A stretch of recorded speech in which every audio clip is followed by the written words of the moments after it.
I think it was a positive for me. I thought about it for a long time, and it's something I wanted to do for me. I was really excited honestly about this procedure, and I didn't come down with any weird depression or anything like that. Thank goodness. I know.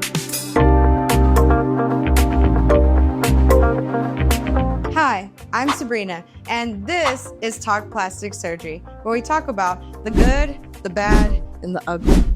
And today I actually have on a very good friend that is living proof that if you listen to me and you start with the massages after, like straight out of surgery, you can have years of having incredible results.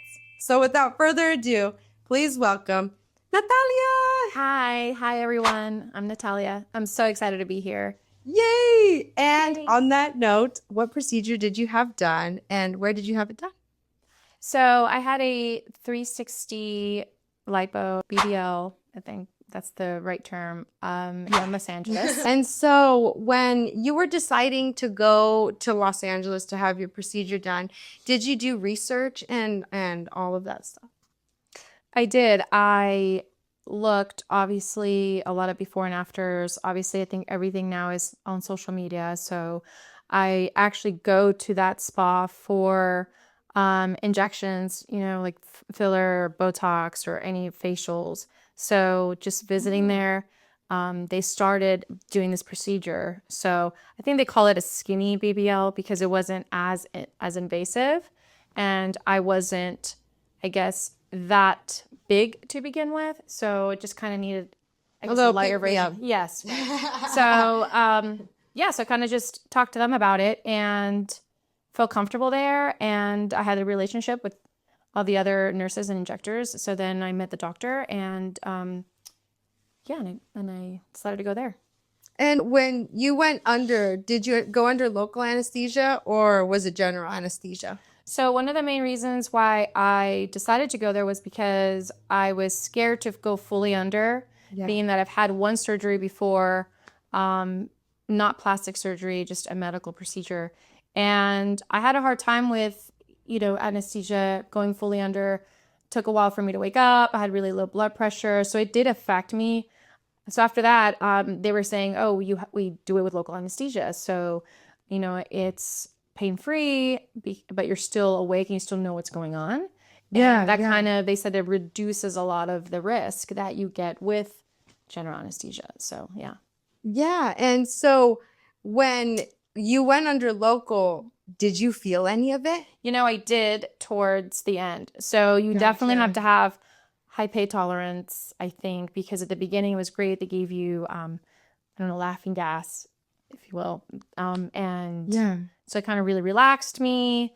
And the initial, I didn't feel anything, like zero, not even discomfort. They had music playing and the girls were kind of talking to me, and they had a curtain up so I couldn't see what was going on. Yeah. But I was like fully aware. However, I think once they get closer, I think with the needle to your, I guess, body, they're taking out the fat. And I think that it's when there's like less and less fat there to take out, it does start hurting. So, and also I think my body metabolizes anesthesia, honestly, really fast. And that's what they were saying. Cause I was like, can you give me more? They're like, we are at limit. We can only give you so much.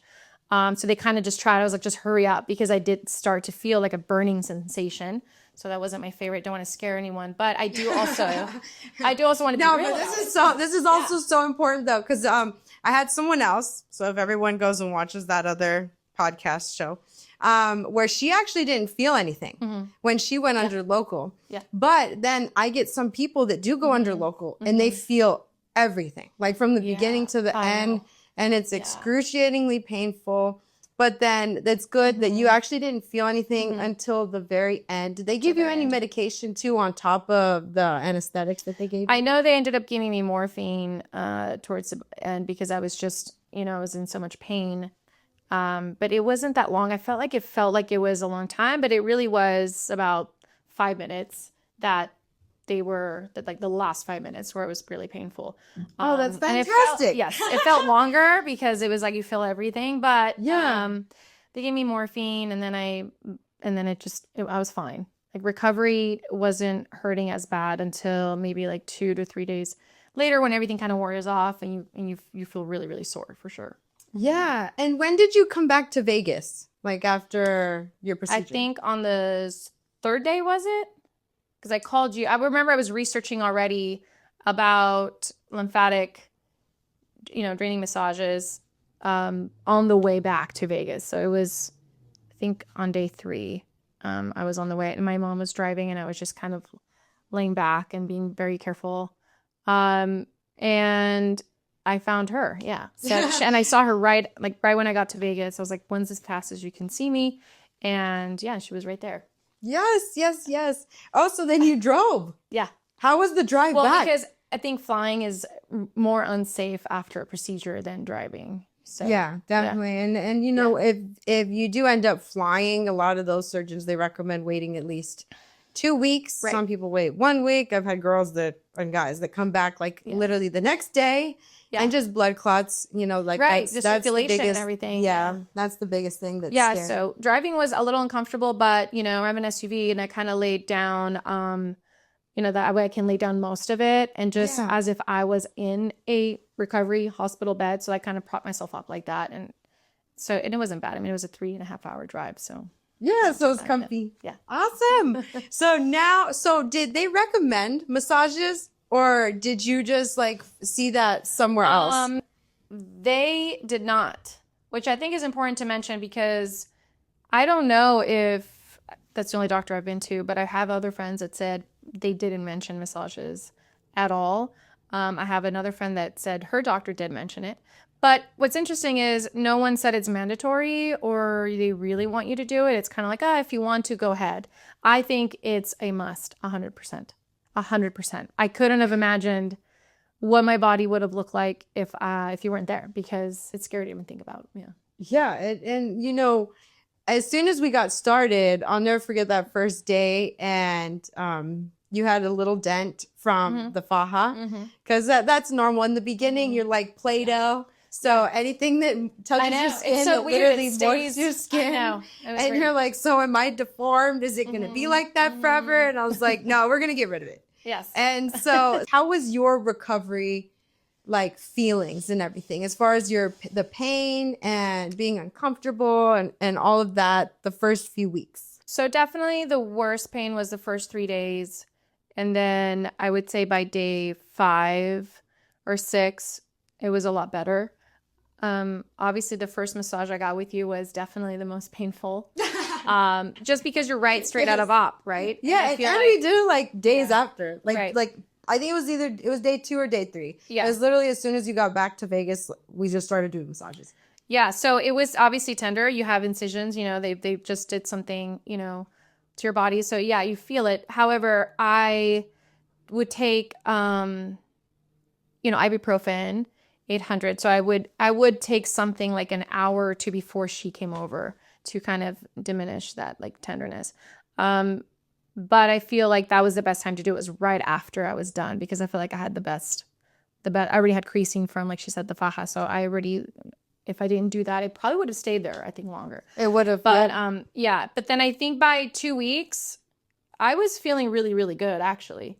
And I don't know if it has to do with I didn't go fully under, in general anesthesia. And it wasn't as invasive. Like I said, they didn't have to extract so much, fat. And I also was very conservative on how much I wanted injected into my butt because I was like, I have chicken legs. So I didn't want this weird, deformed looking butt. Exactly. I'm like, what example can I use? Yes. So, you got to think about your frame. You know what I'm saying? So if I had amazing, 100%, amazing, muscular legs and thighs that can carry that, but it would make sense, but I don't. So I was very much like, please go easy. I don't want that kind of look. I was more concerned about them, slimming my waistline, after having a child and everything else. Yeah. So that was my personal, goal. And I'd say I felt really good 2 weeks for sure, 3 weeks. I mean, it just kept getting better and better and better. However, it's crazy though, because you do even months after 5 or 6 months, you still feel little weird, sometimes, I don't even know, electric current little feelings. and tingly feelings around where they did that. So I do know internally it does take months and months and months, up to even a year, right, to fully heal. Up to even a year. And when they give you the anesthetic and everything, and they're going inside and they're taking out the fat, a lot of those nerve endings, you know, they're starting to reconnect later on once you're more healed. So then you do feel that twingy feeling. You can feel itchy, like uncontrollable itches. Yes, that's true. And so sometimes people, they have to take like Benadryl to get rid of that itchy feeling. And then they'll scratch too, and you might not even feel it on the outside because it's an internal itch, and it's just the nerve endings reconnecting and all that stuff. But also I have seen too, when you do go under local anesthesia, you do heal faster in a sense that you're not groggy from general anesthesia. Right. Whereas a lot of my general anesthesia people, they get a lot of the symptoms like constipation. Like some girls, they have constipation for days. Yeah. And then also like throwing up. They feel sick. Yes. Whereas when you go under local, you kind of bypass all of that. I didn't have that at all. Yeah, see, and that's one thing that local is good for. As long as you know the surgeon like that is going to give you a good amount to where you don't feel anything. So that's another reason why local would be good. Now, us starting with the massages immediately and getting all of that inflammation out fast, I definitely could see how that really helped you heal. So it did. So 100%. Definitely, just getting that inflammation out of there. And the faster we get inflammation out of an area, the faster the body can heal. And honestly, seeing you now, it's been 2 years. Yeah, 2 years, and honestly still looking incredible. And I know some people, they're like, oh, you know, does it wear off after like a few years? And honestly, just seeing like how good your stomach is doing and everything. But are you doing things to continue helping like maintain your results? Yeah, 100%. I feel like a lot of misconception that I've heard from people that I've known that on a procedure like this, they think it's just the fat never comes back, or they said, oh, they take the fat cells out and they don't, you know, you can eat whatever you want, girl, and it's nice because it's not going to come back. That's 100% a lie. And I can say it because I got kind of comfortable, you know, a little bit. And I noticed that I was feeling like really bloated, and you don't have, your stomach will be flat and you don't have this like fold over gut per se, but it does get bigger like this. You know what I mean? I feel like a lot of people don't think it goes like this, but I do get like my clothes are fitting different, and it was hard to like, you know, button my pants, and I was like, what's going on? Because my stomach looks flat, right? But you're like, no, it's still growing. It just grows a different way. So it's important to mention. I didn't even think about that. That's true. Yes. So, you know, because we study our bodies, we look at each other, you know, or ourselves. So I was like, you know what? No, this is not why I went through all this, spent all this money, and went through the like the painful and the uncomfort, you know, of wearing a faja, because those aren't always comfortable. You have to wear it like 24/7 at the beginning. So I'm like, no, I'm not going to do this. I'm not going to ruin this by wanting to eat whatever I want and not working out. So I put a stop to that real fast, and I ate better and worked out. And then I will say, because after having this procedure, my body like goes back really fast and gets tighter much faster. So I will say that is a benefit, but you have to put the work in, I think. So you can gain the weight back. And such great advice. It can move into other places of your body, because sure, it's not rushing that quick to your midsection, but maybe to your arms or legs or any other area. And your booty too. Yeah. I've seen some girls that they do gain some weight, and I'm like, oh my God, your BBL got bigger. Yeah. So, I mean, I'm sure some people would be happy about that, honestly. Yes. I know, definitely. Yeah. So, how about let's start some rapid fire questions? Uh-oh. Rapid fire questions. Okay. But I didn't know this was going to happen. How did this surgery affect you emotionally? I think it was a positive for me. I thought about it for a long time. And it's something I wanted to do for me, just because I had a baby, and there was just stubborn fat I wanted to get rid of. And I was really excited about this procedure, and I didn't come down with any weird depression or anything like that. Thank goodness. I know some people unfortunately do deal with that, but I was fine. I think it's been a very positive experience for me. You know, I feel great, and yeah, feel good. That's awesome. That's why I was so excited to share your story because I know you have such a good one and everything went so good. We had zero complications. Thank goodness. Yes, the body is looking amazing 2 years post-op. And honestly, I'm so glad that you took my direction so well, but you maintained being healthy the whole time. And you also wore the garment well, and we did an abundance of massages. Yeah, and the taping, which I didn't know Yes, was a the thing taping. until you did that. And the taping was great. It really helped the skin kind of stay, and there was a lot of lifting that happened because, you know, you lose the fat, your skin will obviously gravity, like everything, it will, you know, droop or sag, and you don't want that. You have this taken out. You want it to stay tight. And I think there are options, right, with a surgeon that can do the skin tightening.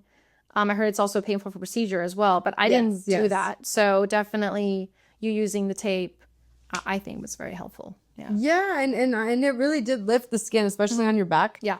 And just help sculpting everything. Yeah. Another technique that I really love to use. Yes. And so another question, how did this surgery affect your friends and your family? Well, my mom was all for it. Yay! Didn't she take you? I have a Latina mother, so she is just, I think she had like a boob job when she was, you know, younger, and a nose job. I mean, she's had all these things. She thinks, she believes in, you know, investing in beauty and all those things. So she was very, very supportive. She took me, yeah, she was there. And so it was positive there. My daughter, you know, I have a teenager now, and she was very like, why would you do that? You don't need to do that, Mom. You know, you're beautiful, which I think is a positive thing. But she was like, I don't, you know, you didn't have to do all that, you know. Oh, so really? I took it like as a compliment, I guess. I'm like, thank you. But, and also it's kind of weird because I was like, I don't want her to think that you have to do this to feel beautiful also. Cause it's, you know, she was at that age. So I said, look, this is for me, and this is how I felt. And maybe when you get to my age and you have children, that could be an option for you too, if you want it. You know what I mean? I don't want it to be a taboo, you know, in my house. That's just me, because people will always be like, oh, I didn't do anything, and I didn't get anything work done, or that's bad. You should never do that. No, I definitely tell her, if this is something you want when you get older, sure. I do, you know, I didn't do any of this in my 20s. So I do tell her, in your 20s, I think just, I don't know, I feel like if you feel okay, just kind of wait until you really have those aging changes. You know what I'm saying? Like, yes, 100%. Because those will come, you know, and I feel a lot of girls rush. Honestly, yeah, no, that's why I personally don't want to get any surgery really until after 35. Yeah. And I wouldn't want to get like my BBL done until I'm like 40, because our bodies are always changing. And I even see some of the younger girls, their bodies change. Even when they're having surgery, when they're 21, 22, you're still growing and changing. And I do see it later on when they come to me and have another surgery. Yes. So yeah, like my friend who had, or also maybe I was sure I wasn't going to have any more children, and that's why I decided. That was a very big deciding factor with my husband and I. Yeah. When we decided we're not going to have children, that's when I just started researching. I said, okay, well, I think this is the time I can actually do this, because I would have put it off if I was going to have a child, because I have friends that have had BBLs, get pregnant, and then have to do it again. So I had a girl that just wasn't completely satisfied, and she went through the whole thing all over again. And, you know, I don't know. I think that's a lot. Like, I don't want to do this again. Yeah. And expensive. So I'm saying a lot of everything. So and you don't want to do this again. Yeah, like getting pregnant. Yeah, like it changes your body, you know. So I think that's why I'm glad I waited, because, you know, now I have this and I can preserve it as long as I can, and I don't have to worry about any of those other things like pregnancy. Yeah, 100%. Yeah. Now, how much did your procedure end up costing? So it was $9,000 cash. Wow. Yeah. For in LA? Yeah. Wow. I don't know, is that high or That's low? actually cheap. Is it? Okay. Yeah, for LA? Wow. I didn't expect that. Yeah. It was and then 10, the results 000. You got. Yeah, there was 10,000, and they said if you pay cash, it's 9,000. So pay cash. It was weird. I gave them literally an envelope full of hundreds. I love that. Of course, they're probably like, this Vegas girl showing up with an envelope full of cash. Classic. Yeah, right. I'm like, It's on brand, I guess. Yeah. Wow. No, that's actually a really good price. And especially because you did local and 2 years post-op and you're still having like incredible results. Yeah. That's really good for LA. Like, wow. I thought you were going to say like 20,000 or something. No. Like that. Wow. That's crazy. That's awesome. People pay that 20,000 for local anesthesia? Girl, I know someone who paid 70,000. Yeah. In Beverly Hills. Jeez. Yes. And I want to get her on the show. But yeah, no, that's really good. Wow. Yeah, I'm really happy that that's what you paid. Yes. Okay. And I wanted to say thank you so much for coming on here and sharing your story. I love you so much. And being there for your journey has been so incredible. And just seeing how far you've come and how good everything is still looking. It's awesome. And just to end the show, if you could give any advice to anyone wanting plastic surgery, what advice would you give? Definitely do research, and that's number one, I think, for sure. And just don't overthink it. You know, I feel like a lot of people get in their heads about it and, you know, of what other people may think. You know, I still have some friends that don't want to admit that they've had work done, and fine. But I feel like it's 2025. And yes, exactly. Especially if you had children and we're like 40 or 45, like, yes, I mean, be proud of what you're doing. This is why I came here, and I didn't hesitate when you asked me, because I'm like, I haven't told a lot of people, but, and maybe some people I know will see this, but it's fine. You know, I think that let's get rid of that whole like taboo thing and stigma about it. And my advice is, just research and be prepared. You know, a lot of people, especially surgeons, they love to tell you, oh my gosh, you're not going to feel a thing. Everything's going to be great. And they want to sell you rainbows because they obviously want your money and they want you to do it. But just expect some kind of pain and know that beauty is pain. I mean, we know that. Beauty is pain. 100%. And it's never going to be like excruciating where you feel like you're dying, but it is going to be painful. But, you know, there's stuff there that you can take and facilitate for the first few days and you'll get through it, you know. And definitely, I think the most important thing, the third thing, is the post-op care. Don't just get your procedure and think you're fine and I'm good now. No, there's a lot that comes with it afterwards. And I think that that's why I'm still happy with my results, is because of you, 100%. So I honestly couldn't imagine anyone else like touching me after my procedure. You were so gentle, so caring and genuine and so professional. And like, I can go on and on and on. I don't know if this podcast is about like why I love Sabrina so much. We can make it that. But thank you. I love it. 5 stars all the way from everything. And I really do believe that you know, everything happens for a reason. And that day I called like 10 different people and I just couldn't get through. I didn't have service. I was going through the windy like desert areas from, you know, and I couldn't get through, and I finally had service and no one was answering. And when I called for you, it was like you answered, and it was like, it was just meant to be, you know. And not only that, like we've built a connection beyond the massages, which I think is important too. Yes. That's honestly why I love doing what I do and seeing the journeys, and especially when I get patients like you that come into my life and now years later, like still having a friendship. And it's been an incredible journey, and thank you for letting me be a part of it. Thank you. And 2 years later, it's like I can't brag enough. Still looking absolutely incredible. You got to take care of yourself after you have surgery. You can't just expect that, oh, I had surgery and this is it. This is the end. Like I don't have to do anything anymore. No, you have to maintain your results. You have to continue being healthy. You have to continue exercising at least a little bit, you know? Yeah. So thank you so much for coming on my show. Sabrina. And I love you too. Okay. And have a good night, guys, or good day, good evening. Bye. Bye.